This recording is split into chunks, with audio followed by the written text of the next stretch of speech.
Welcome back to the Cultural Curriculum Chat. I'm your host, Jeba Edmonds, and this is the space where we explore powerful conversations at the intersection of culture, education, and leadership.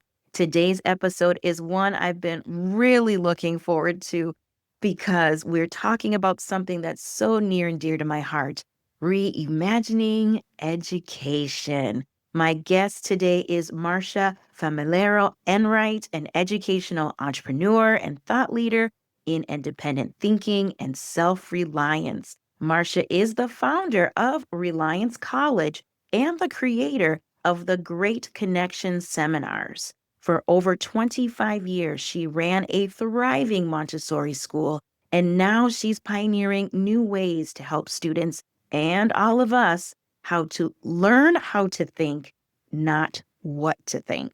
With her background in psychology and philosophy, Marsha has dedicated her life to cultivating intellectual independence, leadership development, and lifelong success. She's here today to share why education is broken, how it can be fixed, and what it means for all of us who care about raising the next generation of leaders.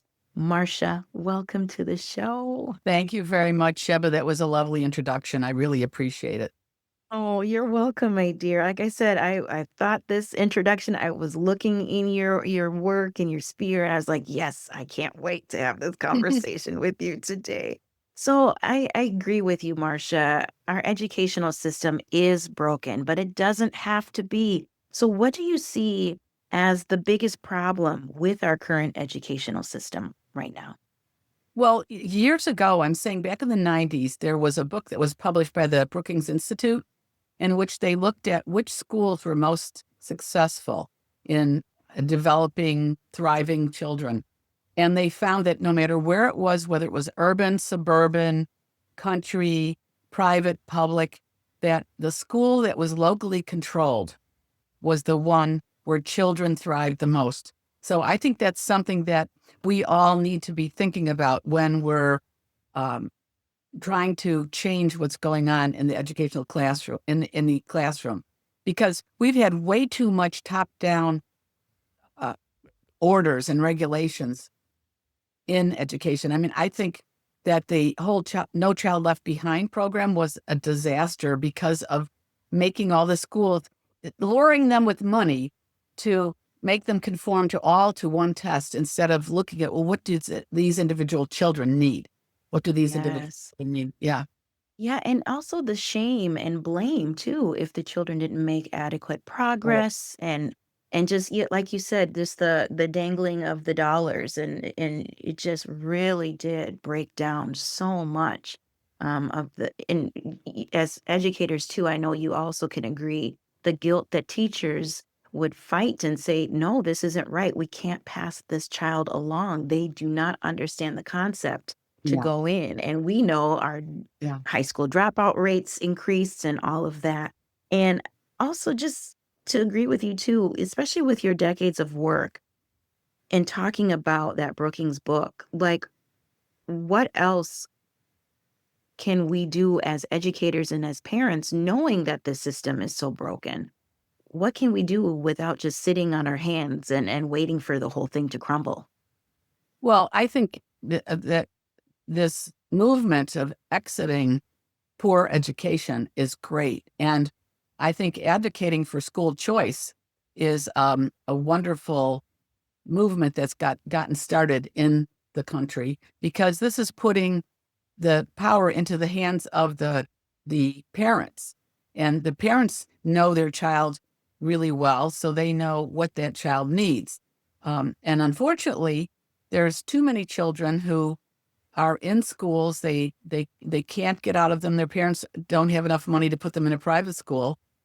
And they really thrive when they're put into the right kind of school. I mean, we've had some here in Illinois. We had a private scholarship program. I forget the exact name of it, but it was if companies put money into it, then they could get a tax credit. And the children, it served all these children who were from disadvantaged homes, and they were put into all kinds of different schools, and the children were doing fantastic. And then our governor cut that off.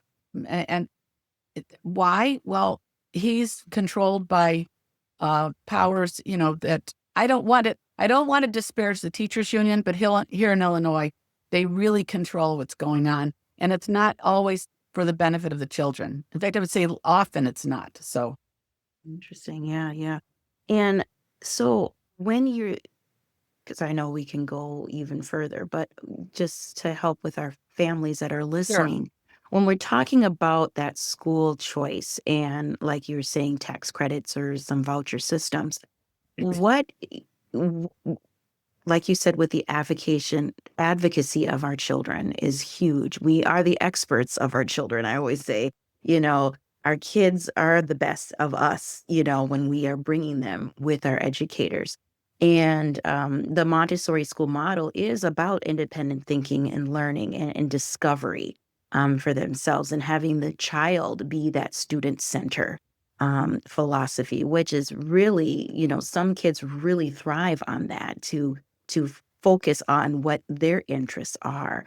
How do we, as families, translate that independent thinker of our child, and what models do you suggest that they go? Do they go to a Montessori model? Or do they try to advocate for more independent thinking in their public schools?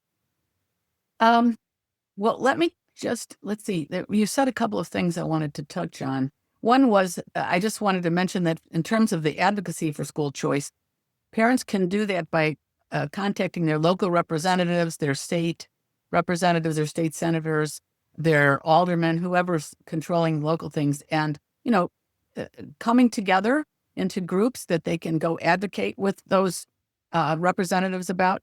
I just wanted to encourage them to do that. Um, I started the Montessori Elementary School that my children went to I started in 1990 because I could see years ago what was going on in Oh, the schools. And I also, when I was a child, I really loved going to school. I loved learning. I still love learning. Um, but I was very frustrated by all the kids goofing around in class until I realized that they were frustrated, that they were not getting the learning in the way that was really good for them. And so they were distracted into goofing around instead. So I had vowed to myself I was going to find a school program that where you keep your love of learning. And this is one of the things. So I came across some articles about the Montessori method when I was about 20, and I said, "Wow, this sounds exactly what I like," because it's it's oriented to the developmental planes of the children, what they need at different ages. Maria Montessori was the first one to recognize that. yeah. And it's very individually oriented in that the teacher's job is to figure out where is this child at and what does this child need to learn next, and give them lessons in the various subject domains in the order that they need and in the timing that they need. So Yes. the child in this kind of program comes away feeling very efficacious, very like he or she has achieved something, and he's not being compared to the other people in the class. Yes. His comparison is how's he doing relative to what he could be doing, and that's the approach. So this ends up instilling a tremendous work ethic and tremendous self confidence. So I saw many children over the years who had various learning problems. And maybe they had trouble reading or doing math or learning how to behave with other people. And they, since they were going at their own pace and the teacher was very tuned into what they needed, they were able to achieve what they needed to achieve at their pace and not lose their self confidence. So that when they go on to high school or college, they do very well, actually. Yeah. The other day, I was interviewing a boy who came to our school in fourth grade, and he had been doing terrible at the other schools, very, very frustrated. He had issues at home that he was dealing with, and he said, what a difference the Montessori school made for him, because not only first because the approach is very supportive, not only the teachers but every other child in the class is going to help you out if you need help with something. They're not in competition with you. And then secondly, it was such an environment of people of all different kinds, different backgrounds, different religions, different races, and all working together like one family. So it gave him an experience that he hadn't had before. He came from a Black family in the Chicago area, Yeah, and yeah. it was very um, enculturing for him. Really made a difference to him. He said he now is a world famous game designer for slot machines. Wow. That's And amazing. he told me the other day that the school made all the difference to him. He couldn't be where he was today without it because it nurtured Amazing. his individual self and it gave him Yes. this very expansive appreciation of different people. Yeah, and it also nurtured his own self-discipline and motivation, Yes. and the teacher could accommodate his needs at a timely manner without the feeling of we got to get through this Exactly. pace, and if you don't have it, well, too bad, so sad. We're going to keep going forward. And yeah, that I can totally see without the standardization of tests. And oh, don't get me started on standardized testing. That's the bane of my existence. But I totally agree with you, Marcia, that there are certain ways to cultivate your child as that love of learning. And it might look different for some than others, and that's okay. It doesn't have to be in a one box type of a vehicle. And so I like that approach. You know, And this I mhm, might mention something I thought was very interesting. I've noticed over the years that artistically inclined children, which we had many, ha have often have a problem with learning how to read or use numbers. And I wondered whether it was because they saw the world differently. Like they couldn't, he even mentioned he needed to be hands-on with things. And yes, that he said when he looked at writing on a chalkboard, it just looked like scribbles to him. And I think maybe for artistically inclined people, it's too abstract. So it makes it harder them to see it, you know? yes, So I think that's something, but so you want to help them, of course, learn to read and do their numbers. I mean, absolutely. But yes. you don't want them to lose their self-confidence by thinking there's something wrong with them. There's not something wrong with them. They're just different than other people. Yes. Oh, agreed wholeheartedly. And so many of those kids that are artistically inclined or have different abilities and disabilities that feel discouraged that, and that's when things, fall apart. Oh, this is wonderful. Now thinking about because you have been a leader, I mean, you're the founder of Reliance College and, the Great Connection seminars. So putting on our educational educator entrepreneur hat, um, thinking about that, how do the same principles of the learning how to think versus what to think, how does that grow into business leaders and entrepreneurs as independent thinkers? You mean how does it relate to them? How does it Yeah. relate? Yeah, Yeah. sorry. How does Well, it relate to them yeah. as So well? so if you with older children or the ages that I work with now, which is 16 to 24-year-olds, which is the last plane of development. Yes.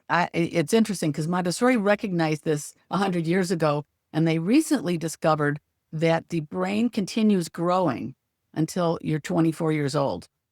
So it just fits right in there. So what we do is we look at, well, what are the needs of that level of development, and what how do we, and some of the needs are, well, they're trying to find their place in life. They're trying to learn how to think well. They're trying to understand the big picture. So you want to present them with materials to really chew over very deeply. But you as the educator are not giving them the answers. You're helping them learn how to find the answers themselves. Now, why is that important? And also, what we prefer is a certain kind of what's called a Socratic seminar, where the teacher is the facilitator. You have a common text that you're reading together, but the teacher's there to help the student figure out what the text means themselves. And in this kind of seminar, the students learn to really listen to each other. So they're not just sitting there waiting to think about say the next thing they want to say, but they're taught how to listen to what the person, deeply to what the other person is saying, and respond to that, and then add what they are thinking onto that. So how does this relate to being a business leader? This is a fantastic skill when you are in work, whether you're a business leader, you run your own company, or you're in some position in the company.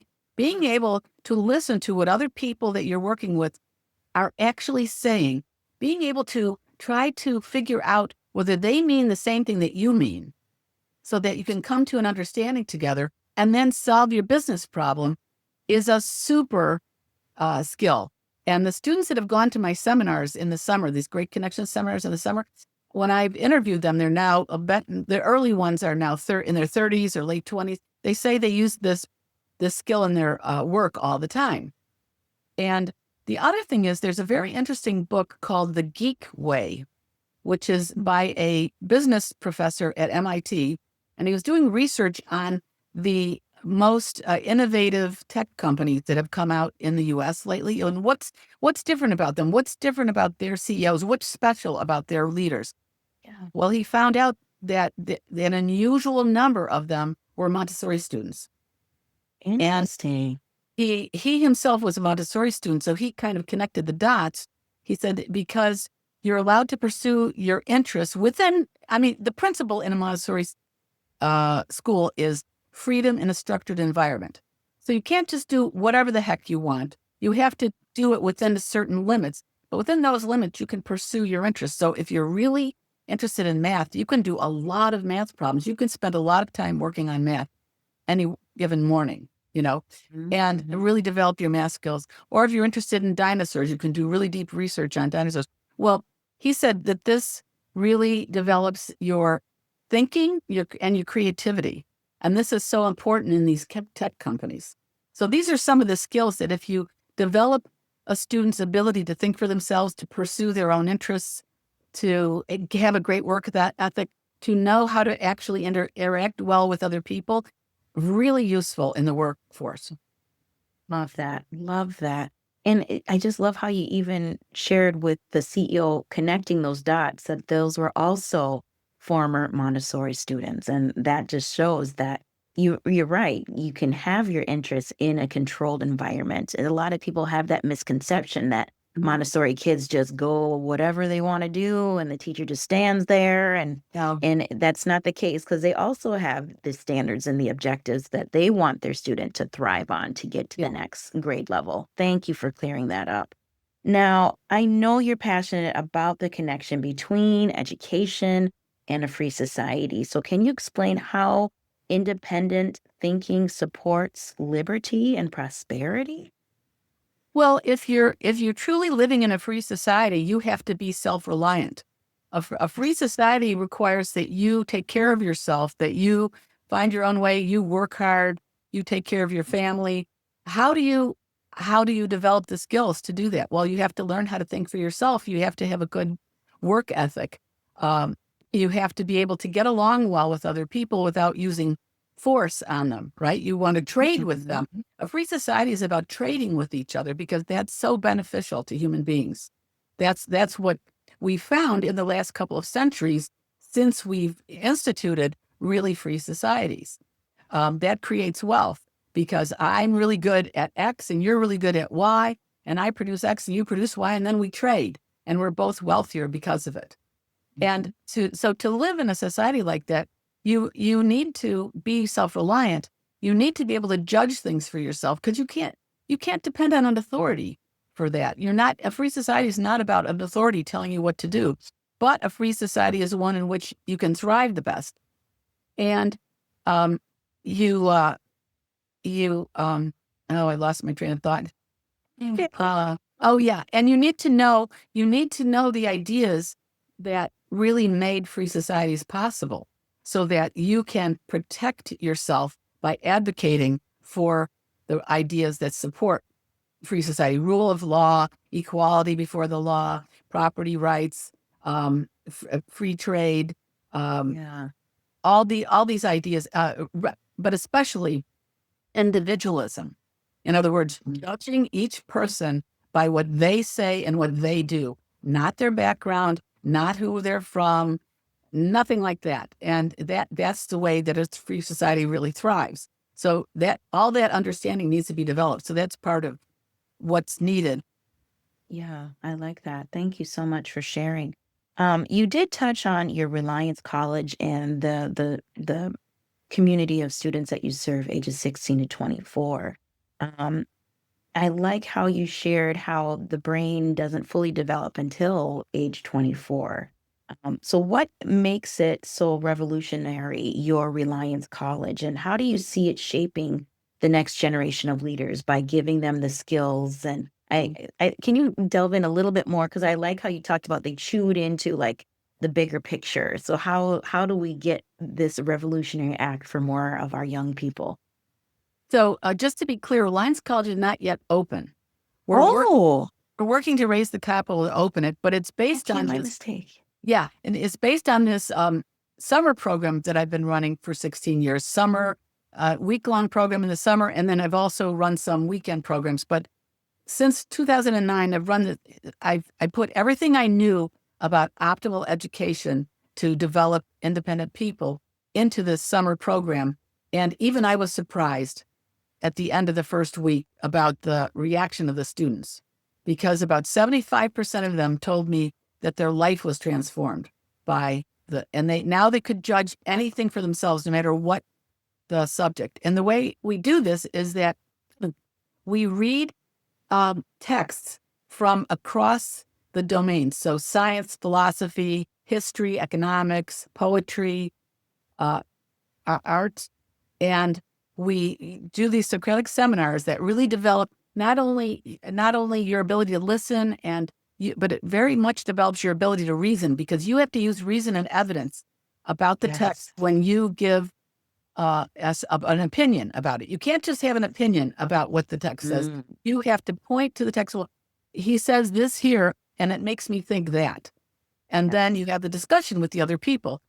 It by doing this, the students develop an incredible ability to read closely so that they can take that and use it in whatever area of knowledge they need, because we give them some experience in science and art, humanities, all this, so that if they're having to make a contract with somebody, they have the ability to read it closely, or at least to know who should they go to discuss what does this text mean. And Yes. um, the I've had things happen. For example, a girl came to our program when she was 17. She was so shy that she would email her mother rather than talk to her. And at the end of the program, her mother told me she went home, she talked to her mother for 2 hours. She went out, got her driver's license, which she hadn't been willing to do before. And then she got herself a job teaching older adults. So it's the You kind did of, that. yeah. And Yeah. she's not the only one who's had like a transformative experience like that. So we have them read across the domains. We pick from the great authors, the best, what's called the classics or the great books, the writers who've created and changed the world. And why do we read those? Number one, because they're the ideas that are influencing us today, whether you know it or not. And if you want to be independent, you have to be aware of what ideas are influencing you. The So, background knowledge. Yes. Yeah. right, Just like you right. said. Hmm. And Yeah. they're also the best writers. So you learn a lot by the way they're thinking, the way they think, and also the way they write. You learn a lot from them. Hmm. We read things from across the ideological spectrum, so that we'll read Karl Marx, we'll read Ludwig von Mises, all these different points of view, and Yes. students can come to their own conclusions. But they're Yeah. armed with this at the end. The college program we have is driven by great questions. So everything that we're studying is around a great question. Like the first year, it's like, where am I? How do I know it? How should I live with other people? How should I live? How should I live with other people? The second year, we ask questions like, where did the universe come from? Where did life come from? Human beings, language, math. And then everything that we read is related to these great questions, because it's a much better way to keep people interested in what they're Yeah. learning. especially things that they might not naturally be interested in. If you pose an interesting question about it, they're much more engaged in it.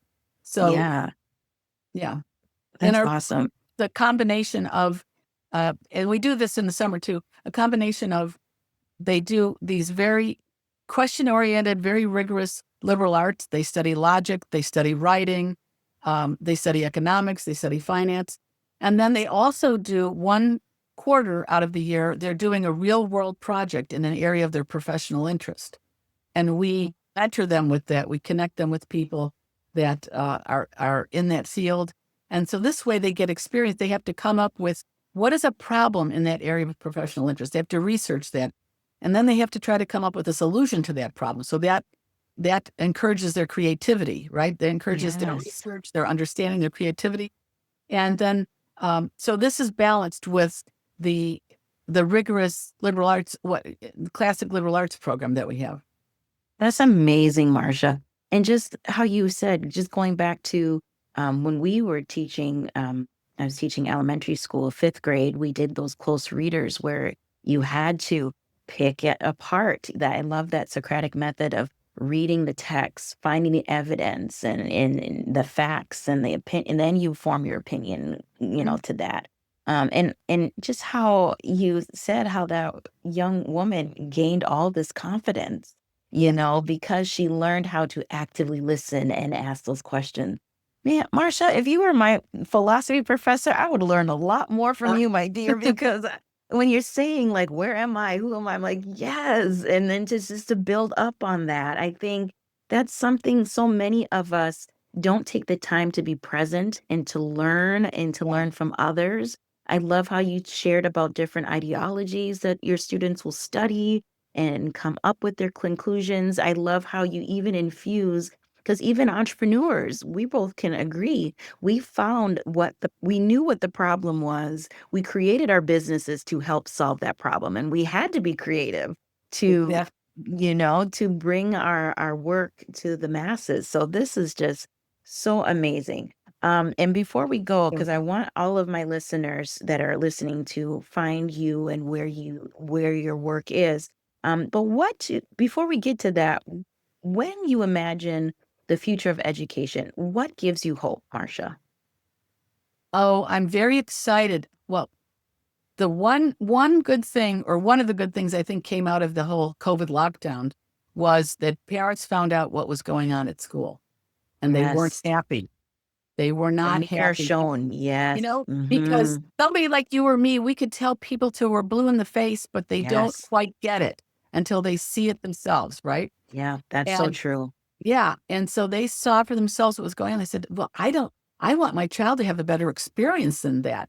And they started these micro schools and the homeschooling programs and the school choice. They started really getting behind school choice. They started demanding changes in their local public schools. All of these things I think have been great. So that really gives me Yes. hope.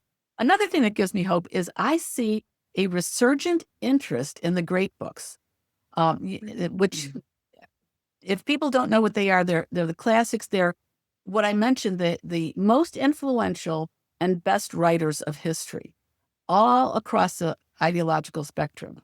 And the reason why I'm excited about that, I just see a lot of programs coming up in schools for children, for adults. I see adults independently studying them, is because of what I said, that these are the ideas that have influenced world that it is today. And I'll give you an example. So people take for granted the idea of actuality and potentiality, right? That things are potentially one thing and actually another thing. People didn't understand that years ago. So back in ancient Greece, they were having a big argument. How could something be what it is and yet have change? How could that happen? They couldn't come up with an answer. And it's Aristotle who came up with the answer. And he says, well, the acorn is actually an acorn, but potentially an oak tree. And now this is something we just totally take for granted, right? But people were Yes. Yes. confused a long time ago. And there's many questions like that. There's many questions, many problems and ideas, and knowing where they came from, and so that you can decide, do I agree with that or not, is very important. So I'm very excited about that. I love that. And just like you said, just taking your own leadership. I feel like parents don't feel like they have the power to be leaders in their school settings or with their, with the systems that are there for their child. And so I really appreciate you resharing that parents, they had a big wake up call when we were on lockdown to say, wow, my child has all of these discrepancies. What can I do to make Mhm. sure that they have the help that they need and so deserve?